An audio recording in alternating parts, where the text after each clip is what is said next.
आज के कार्यक्रम में हमारे बीच में इस क्षेत्र के लोकप्रिय विधायक, राजस्थान सरकार में ऊर्जा मंत्री माननीय हीरालाल जी नागर साहब, बाराटूर के विधायक माननीय राधेश्याम बेरवा जी,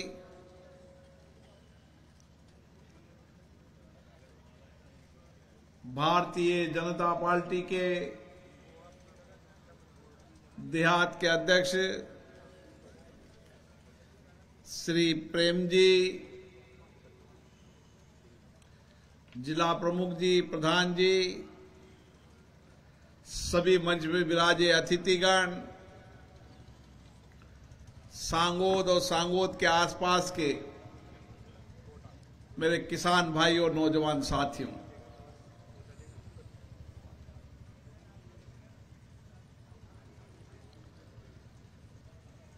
मैं सबसे पहले सांगोद की जनता को बहुत बहुत धन्यवाद देता हूं कि उन्होंने हीरालाल जी नागर साहब को चुनाकर एमएलए भेजा।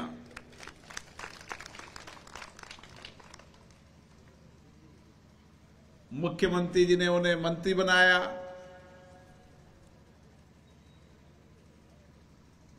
और एक सच्चे जनसेवक के रूप में वह हमेशा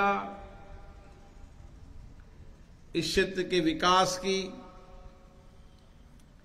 इस क्षेत्र के लोगों की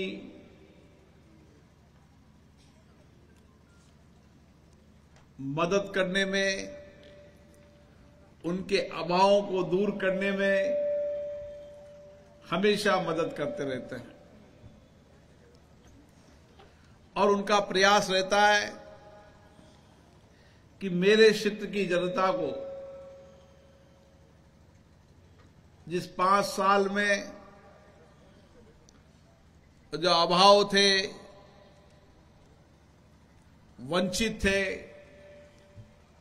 उन अभावों को भी दूर करूं और वंचित लोगों की जिंदगियों को भी बेहतर करें। हमारे प्रधानमंत्री माननीय नरेंद्र मोदी जी हमेशा समाज के गरीब, वंचित, पीड़ित व्यक्ति को न्याय के साथ, सम्मान के साथ वो स्वाभिमान की जिंदगी जिए, इसके लिए उन्होंने पूरा जीवन एक जनसेवक के रूप में समर्पित किया है। और आज हम सबको गर्व है कि भारत दुनिया में सबसे तेजी से बढ़ने वाला देश है। आज भारत का गौरव सम्मान विश्व के अंदर सम्मान भी बढ़ा है और विश्व के अंदर देशों में लोगों का भारत के प्रति विश्वास भी बढ़ा है। और इसीलिए बदलते परिप्रेक्ष्य के अंदर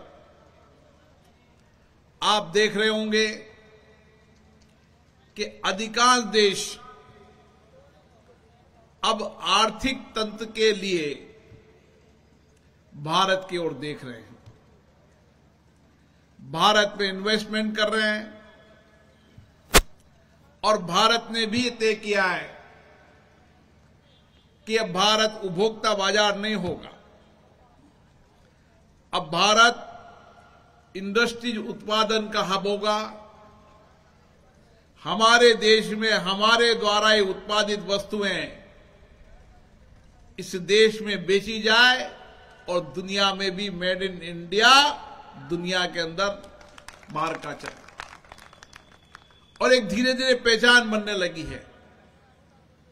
गांव के अंदर भी छोटे लघु कुटीर उद्योग के माध्यम से आत्मनिर्भर भारत की ओर बढ़ रहे हैं। मैंने इस बार दिवाली पर देखा, जब मैं बाजार में गया तो एक समय था जब दिए से लेकर और लाइट तक सब चाइना का माल बिकता था। लेकिन इस बार बाजार में गया तो दिया भी हमारे लोगों के हाथ का बनाया हुआ था, लाइट भी हमारे हाथ की बनाई हुई थी, और हर सामान भारत के दूर दराज के गांव के अपने लोगों के पसीने से बना हुई वस्तुएं थी। ये परिवर्तन भारत में हो रहा है और ये बहुत बड़ा परिवर्तन है। एक बहुत बड़ा दौर आया था जब भारत दुनिया का सबसे बड़ा बाजार होता था। दुनिया के कोई भी देश को अगर कोई भी उत्पादित वस्तुएं बेचनी हो तो उसके लिए भारत से बड़ा बाजार नहीं होता था।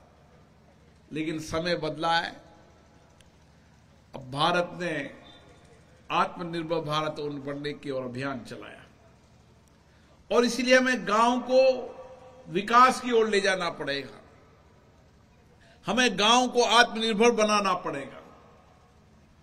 राष्ट्रपिता महात्मा गांधी जी ने कहा था, इस देश का आर्थिक तंत्र गांव के अंदर है और गांव के अंदर हम छोटे लघु कुटीर उद्योग कर कर उनकी आवश्यकताएं गांव में पूरी करने लग जाए तो भारत कभी किसी पर निर्भर नहीं रहेगा। और इसी दिशा के अंदर अब मैं देख रहा हूं कि गांव गांव के अंदर लोग छोटे छोटे उद्योग लगाने लगे हैं। हमारी महिलाएं सेल्फ हेल्प ग्रुप के माध्यम से आत्मनिर्भरता की ओर बढ़ रही है। घर में छोटी छोटी वस्तुएं बनाती है, उनकी मार्केटिंग करने का काम किया जाता है। अभी मैं कुछ दिनों पहले सेल्फ हेल्प ग्रुप की आजीविका मिशन की महिलाओं से मिला था। मुझे खुशी हुई कि सारे क्षेत्र से 1 लाख लीटर से ज्यादा दूध इकट्ठा कर कर वो मदर डेयरी को देने का काम कर रही।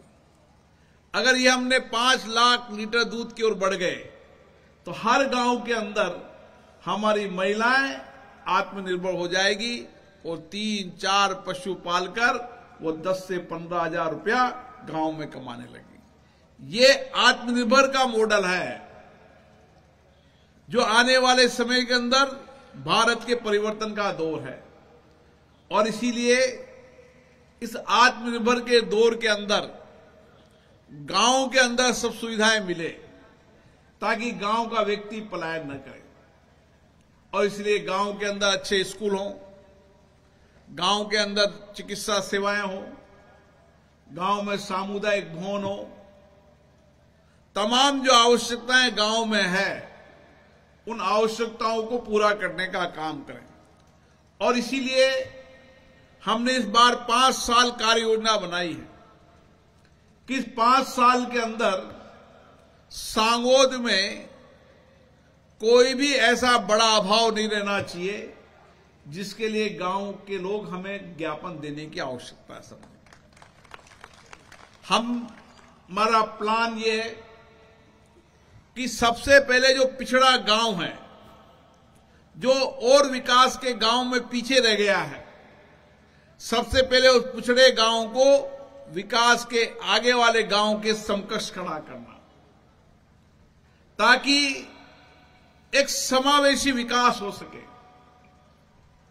कई बार कई पंचायत में गांव के लोग सक्रिय रहते हैं, वो विधायक महोदय से भी सांसद पद से मिलकर जल्दी पैसा ले लेते हैं, और कई गांव के लोग सक्रिय नहीं रहते तो वो गांव अंधेरे में डूबा रहता है या अभाव में डूबा रहता है। इस बार हमने फैसला किया है, कोई गांव का व्यक्ति हमारे पास आए ना आए, हम इस 5 साल के अंदर प्लान बनाकर सबसे पिछड़े गांव को आगे लाना, उसको विकास के सबसे बड़े गांव के समकक्ष खड़ा करना, और जो गांव आगे बढ़ चुका है उसमें और क्या क्या सुविधाएं हो सकती है, ताकि हम इस हाड़ौती के गांव को एक ऐसे गांव बना सकें जो आत्मनिर्भर भी हो, जहां तमाम मूलभूत सुविधाएं हो। हमारे गांव में स्कूल अच्छे हैं, लेकिन कई स्कूल के कमरे नहीं है, ग्राउंड नहीं है, अध्यापकों की कमी है। दूर दराज के किलोमीटर तक दूर तक गांव को लोगों को जाना पड़ता है, वो जाते नहीं है। विशेष रूप से हमारी बच्चियां जिनका 4-5 किलोमीटर दूर होता है, तो घर वाले उन बच्चियों को पढ़ना नहीं भेजते। अब परिवर्तन का समय है, हमारी महिलाएं हर समाज में हर जगह नेतृत्व कर रही है।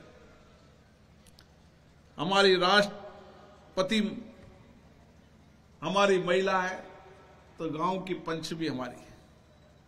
सरपंच से लेकर राष्ट्रपति तक राजनीति नेतृत्व करने की क्षमता है।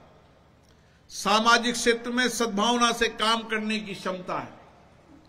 फाइटर प्लेन से लेकर नीचे बस चलाने तक का काम हमारी महिला करती है।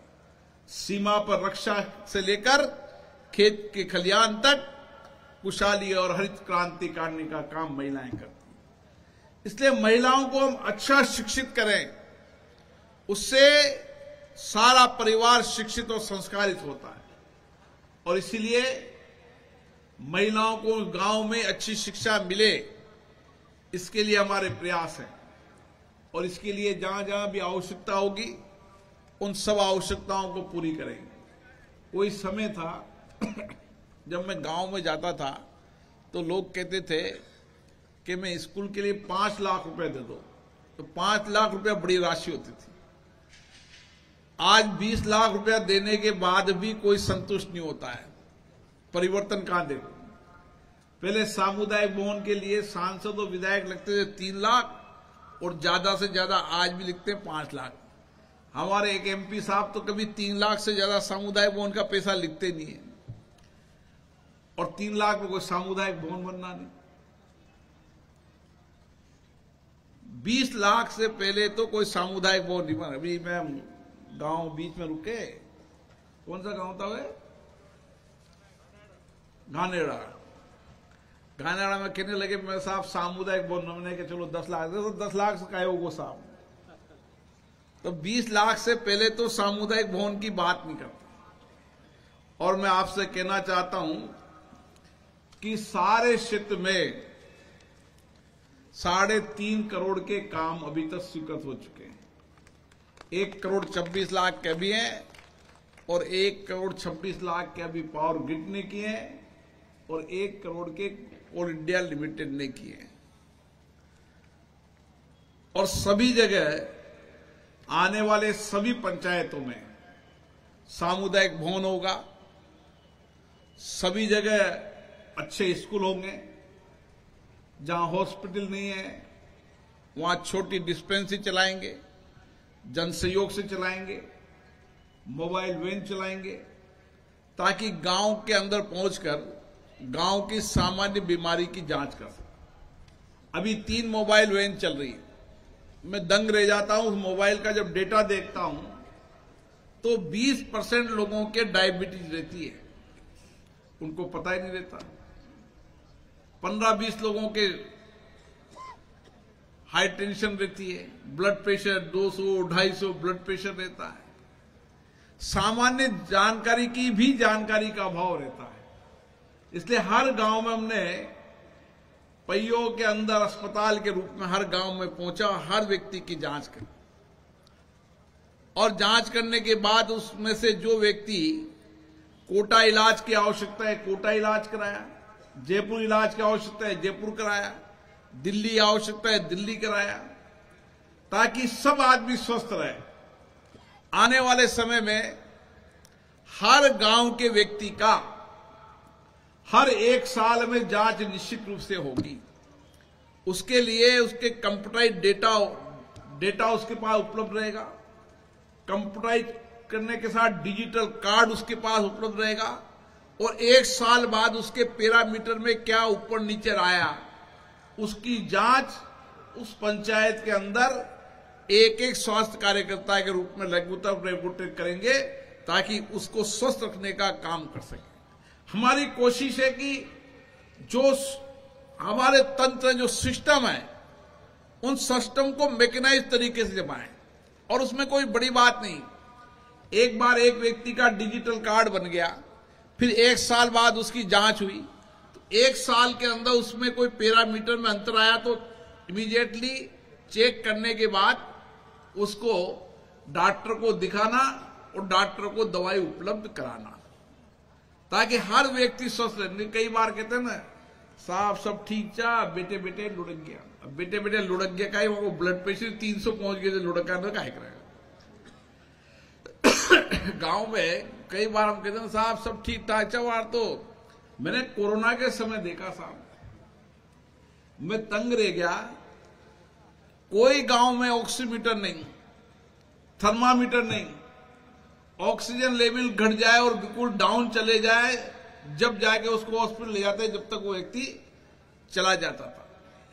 हमारे इन्हीं कार्यकर्ताओं ने हर गांव के अंदर ऑक्सीमीटर से जांच की, ऑक्सीजन लेवल की जांच की, हर घर घर जाकर, और दवाइयां भी उन्होंने रखी वहां पर, जिसको आवश्यकता है दवाई दी। ये इन्हीं कार्यकर्ताओं ने काम किया कोरोना के अंदर। तो अब तो सारा सिस्टम बदल गया है। मोदी जी ने हर गांव को डिजिटल करने का काम कर दिया है, और आपको असंभव लगेगा, लेकिन 2 साल बाद जब मैं आपसे मिलूंगा तो मैं आपको एक बात निश्चित रूप से बताऊंगा कि आपके हर गांव, हर पंचायत में हर व्यक्ति का मेडिकल डाटा हमारे पास उपलब्ध रहेगा।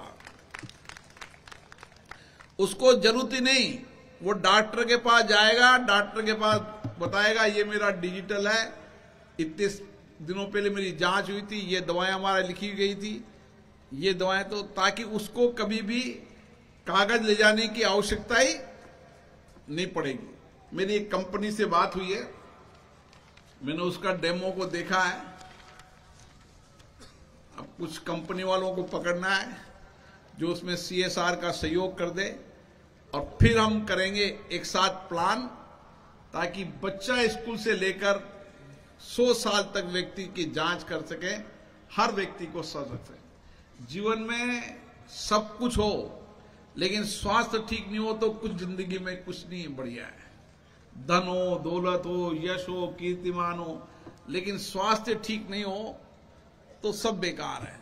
और मैं दंग रह जाता हूं कि बड़े से बड़े डॉक्टरों को भी सालों बाद पता चलता है। अभी एक डॉक्टर साहब, मेरी मिसेज एक दिन बड़ी रोने लगी। मैंने क्या हुआ कि मेरी मित्र डॉक्टर के ब्रेन में ट्यूमर हो गया। तो मैंने, डॉक्टर है वो जांच करती है, अब थोड़ा आंख दर्द करी होगी तो आई के डॉक्टर को दिखा दिया, फिर टल गया, फिर 6 महीने कर गया, 2 महीने 3 महीने टल गया। जब ज्यादा प्रॉब्लम आई तो फिर न्यूरोसर्जन को दिखाया तो पता चला कि जांच कराई तो ट्यूमर निकला। ट्यूमर 1 साल का हो गया था। तो ऐसा नहीं है कि पढ़ा लिखा व्यक्ति सब कुछ जानता है। इसलिए एक जनप्रतिनिधि के नाते हमारी बहुत बड़ी जिम्मेदारियां हैं। केवल ये नहीं कि कोई सड़क बना दी, नाली बना दिया, पटान बना दिया, ये बना दिया, यही नहीं। हम जिंदगी के हर उससे के उसके साथ हैं, हम जिंदगी के हर सुख दुख में उसके साथ हैं। हमारी जिम्मेदारी है, आपने मैं चुनकर भेजा है, हम आपकी हर तरीके से चिंता करें, निजी भी करें, व्यक्तिगत भी करें, सार्वजनिक भी दिए, सब चिंता करें। समय बहुत लगेगा, लेकिन सबका सहयोग रहेगा तो निश्चित रूप से हम अपने क्षेत्र को एक अभिनव और मॉडल क्षेत्र बना पाएंगे, जहां की जनता से हमारा सीधा जुड़ाव होगा। और निश्चित रूप से मैं कह सकता हूं, ये समय दूर नहीं, इस 5 साल में हमारा लक्ष्य है कि हम देश में जितनी चलने वाली योजनाएं हैं, उन योजनाओं को कोटा बूंदी संसदीय क्षेत्र में लाएं। आप निश्चित रहें, जो कुछ भी कागज आपने दिए हैं, आज नहीं कल, कल नहीं परसों, लेकिन होगा जरूर। समय लग सकता है, लेकिन कोई काम बाकी नहीं रहेगा, क्योंकि बीच में चुनाव आचार संहिता लग जाती है, कई सारे काम रुक जाते हैं। लेकिन आप निश्चित मानो, हम बेहतर से बेहतर काम करेंगे और मूलभूत सुविधाएं जो बताइए, मूलभूत सुविधाओं को सबको पूरा करने का काम करेंगे। आप सबको बहुत बहुत धन्यवाद।